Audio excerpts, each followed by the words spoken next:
64ാമത് സംസ്ഥാന സ്കൂൾ കലോത്സവത്തിന് ആവേശോജ്വലമായ തുടക്കം. പൂരപ്പെരുമയേറുന്ന തൃശ്ശൂരിൽ ഇനി കുട്ടിപ്പൂരത്തിന്റെ കൊട്ടിക്കലാശം. വടക്കുംനാഥ ക്ഷേത്രം മൈതാനിയിലെ പ്രധാന വേദിയിൽ മുഖ്യമന്ത്രി പിണറായി വിജയൻ അല്പസമയത്തിനകം ഉദ്ഘാടനം നിർവഹിക്കും. വിവരങ്ങളുമായി മിഥുൻ അയ്യപ്പൻ ചേരുകയാണ്. മിഥുൻ, ഔദ്യോഗികമായ ഉദ്ഘാടന ചടങ്ങുകളിലേക്ക് കടക്കുകയാണ്. എങ്ങനെയാണ് ആദ്യ ദിവസം അവിടുത്തെ പൂരനഗരിയിലെ കാഴ്ചകൾ, ഒപ്പം തന്നെ ആരവങ്ങൾ? പറയും.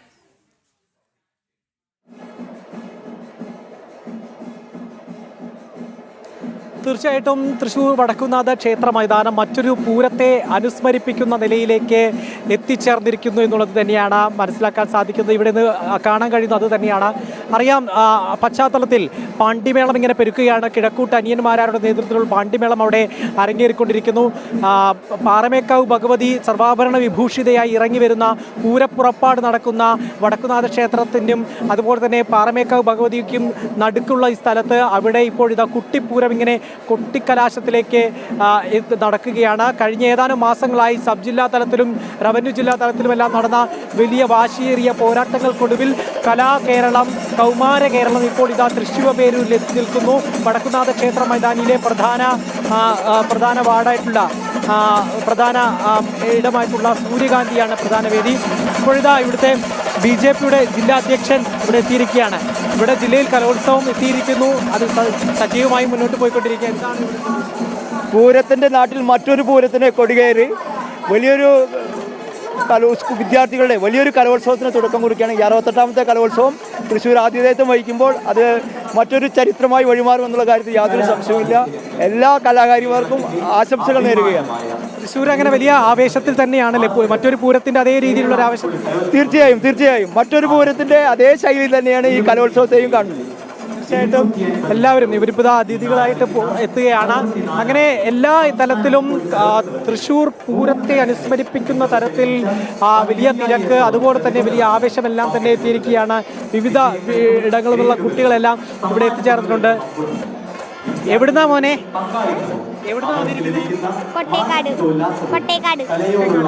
വന്നേക്കുവാണ്. മത്സരിക്കുന്നുണ്ടോ? കാണാൻ വേണ്ടി കലോത്സവം ഏത് പരിപാടി കാണാൻ കോൽക്കളി കാണാൻ? പിന്നെ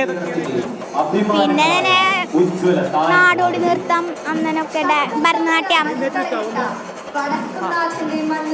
പാട്ട് പാടാൻ അറിയോ? മോൾക്കറിയില്ലേ? മോൾക്ക് പാട്ട് പാടാൻ അറിയില്ലേ? കലോത്സവമൊക്കെ ആയി കഴിഞ്ഞാൽ ഒരു പാട്ട് പാടാതെ എങ്ങനെയാ? അപ്പോ മോള് വാ. എവിടുന്നാ വരുന്ന മോളെ? കലോത്സവം കാണാൻ വേണ്ടി വന്നാണ്. ഏത് പരിപാടി കാണാൻ ഏറ്റവും ഇഷ്ടം? എല്ലാവരും കോൽക്കളി ഇഷ്ടക്കാരാണല്ലേ? എന്നൊരു പാട്ടെങ്ങാനും പാടും നമുക്ക് വേണ്ടി? എന്തായാലും കുട്ടികളെല്ലാം വളരെ ആവേശത്തിൽ തന്നെയാണ് ഉള്ളത്. അവരെല്ലാം കലോത്സവം ഇങ്ങനെ കാണുക, അവരെ ഈ കലോത്സവത്തിൽ എല്ലാ രീതിയിലും ഇങ്ങനെ അഴിഞ്ഞേറുക എന്നുള്ളത്. ഇപ്പോൾ കലോത്സവം കാണാൻ വേണ്ടി വന്നിരിക്കുന്ന ഒരു നമ്മുടെ നാട്ടിലേക്ക് കലോത്സവം എങ്ങനെയാണ്? ഒരു ആതിഥേയരുടെ ഫീലാണ്. പറയൂ, എന്തൊക്കെയാണ്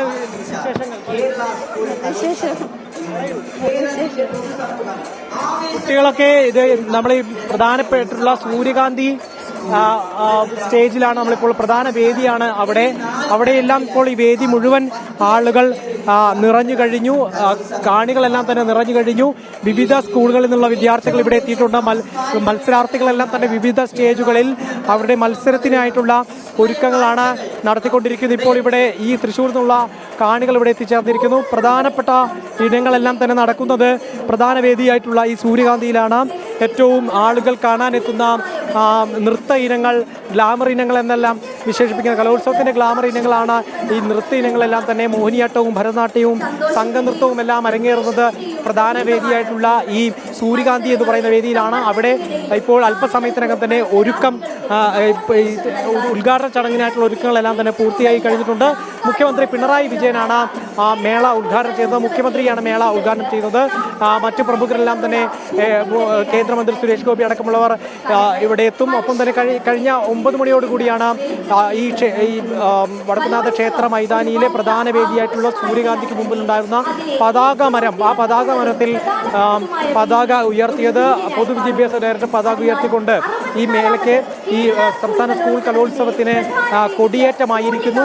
ഇപ്പോൾ അതിനുശേഷം ഇപ്പോൾ നടന്നുകൊണ്ടിരിക്കുന്ന അവിടെ ഒരു കുടമാറ്റമാണ്. 64ാമത് സംസ്ഥാന സ്കൂൾ കലോത്സവമായതിനാൽ ആ 64 കുട്ടികൾ അണിനിരുന്നുകൊണ്ട് ആ തൃശ്ശൂർ പൂരത്തിനെ അനുസ്മരിപ്പിക്കുന്ന തരത്തിലുള്ള ഒരു കുടകൾ പ്രദർശിപ്പിച്ചുകൊണ്ടുള്ള ഒരു കുടമാറ്റം അവിടെ നടന്നുകൊണ്ടിരിക്കുന്നു. ഒപ്പം തന്നെ കിഴക്കൂട്ടനിയന്മാരും നമുക്കറിയാം, കിഴക്കൂട്ടനിയന്മാരെന്ന് പറഞ്ഞാൽ പാറമേക്കാവിലെ ഇരിഞ്ഞിത്തറ മേളത്തിന്റെ പ്രധാന പ്രമാണിയാണ്, മേളപ്രമാണിയാണ്. അവരുടെ നേതൃത്വത്തിലും അതുപോലെ തന്നെ തിരുവമ്പാടിയുടെ നേതൃത്വത്തിലും അങ്ങനെ പാറമേക്കാവ് തിരുവമ്പാടിയുടെയും സംയുക്തമായിട്ടുള്ള ഒരു സംയുക്തമായ അവിടെ ഒരു മേളം അവതരിപ്പിച്ചുകൊണ്ടിരിക്കുകയാണ്. ആ മേളത്തിന് ശേഷം ഇപ്പോഴിത് ഇവിടെ ഈ ചടങ്ങുകൾ ആരംഭിക്കും. അല്പസമയത്തിനകം തന്നെ ചടങ്ങുകളെല്ലാം തന്നെ ആരംഭിക്കുന്നതാണ്. പ്രമുഖരെല്ലാം തന്നെ എത്തിച്ചേർന്നിട്ടുണ്ട്. അല്പസമയത്തിനങ്ങനെ തന്നെ എനിക്കിപ്പോൾ പിന്നിൽ കാണുന്ന ഈ സൂര്യകാന്തി വേദിയുടെ തിരശ്ശീല ഉയരും. അവിടെ ഉദ്ഘാടന ചടങ്ങ് നടക്കും. അതിന് മുന്നോടിയായി സ്വാഗത ഗാനവും സ്വാഗത നൃത്തവും എല്ലാം അരങ്ങേറും. ഏറ്റവും പ്രധാനപ്പെട്ട ഒന്നാണ് കലോത്സവത്തിൻ്റെ ഏറ്റവും പ്രധാനപ്പെട്ട ആകർഷണങ്ങളൊന്നാണ് ഈ സ്വാഗത ഗാനമെല്ലാം. ഏതായാലും എല്ലാ സജ്ജീകരണങ്ങളും ഒരുക്കി കഴിഞ്ഞു. തൃശ്ശൂർ നഗരത്തിലെ 25 വേദികളിലായി 15,000-ഓളം വിദ്യാർത്ഥികളാണ്, കലാകാരന്മാരാണ്. അവരുടെ ഏതാണ്ട് 1 വർഷത്തോളം നീണ്ടു നിൽക്കുന്ന ഈ ആ ഒരു പ്രാക്ടീസും അതുപോലെ തന്നെ ആ പരിശീലനവും അവരുടെ സ്വപ്നവും എല്ലാം തന്നെ അത് ആടി തിമിർക്കുകയാണ്. ഈ കഴിഞ്ഞ് വരുന്ന 5 ദിവസം 18-ാം തീയതി വരെ സാംസ്കാരിക തലസ്ഥാനം അക്ഷരാർത്ഥത്തിൽ അതിൻ്റെ കേരളത്തിൻ്റെ സാംസ്കാരിക കേന്ദ്രമായി മാറുകയാണ് തൃശ്ശൂർ പേരൂരിൽ. സംസ്ഥാന സ്കൂൾ കലോത്സവം നടക്കുന്ന തൃശ്ശൂർ ഇതിനോടകം തന്നെ ഫുൾ ഓണാണ് എന്നുള്ളതാണ്. 5 നാൾ ഇനി കൗമാരകലയുടെ മഹാപൂരം നടക്കുമ്പോൾ തൃശ്ശൂർ നഗരത്തിനും ഉറക്കമില്ല. എന്നാൽ നമുക്ക് അവിടെ നിന്നുള്ള തത്സമയ ദൃശ്യങ്ങൾ കൂടി കണ്ട ശേഷം മിഥുനിലേക്ക്